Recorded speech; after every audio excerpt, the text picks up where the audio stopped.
Hey everybody, it's Tony Kriz. We're back with another Off the Highway. And who are we going off the highway with?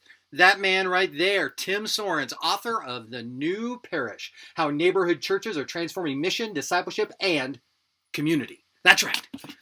Tim Soerens, I've got one question for you today. Here's my question. Okay.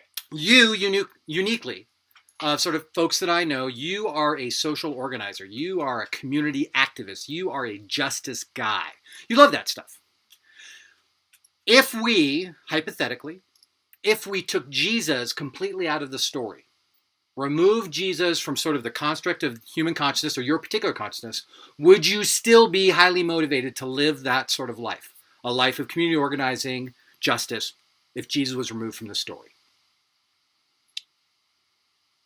Well, it's impossible to completely answer. And I would hate to even think about that, honestly, because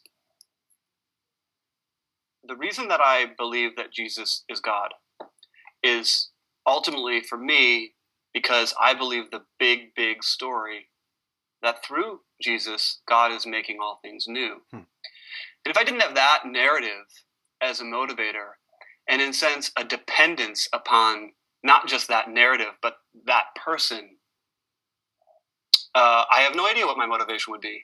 Do I think that people who are not following Jesus pursue justice and wholeness and peace and reconciliation? Absolutely. It'd be hard to speculate what my motivation would be. I think that how I'm wired as kind of a raging idealist, I probably would be.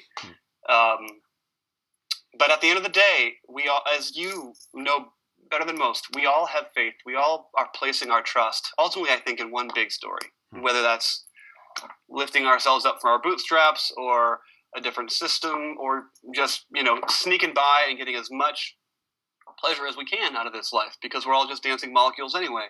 We all have a narrative. So I'm sticking to the big story of God making all things new through Christ. But without that, I don't know. What would you do? Well, luckily, I don't have to answer that question. Veer off the highway Yes. really far. I think the fact that you don't know is a good answer. And I think ultimately, if Jesus has sort of saturated our lives in the way that we hope is true, it's actually becomes almost impossible, no matter how active our imagination is, to sort of conceive of anything else. So, all right, Tim, thanks for your time. That is Tim Soerens, author of The New Parish. We're off the highway. Thanks so much.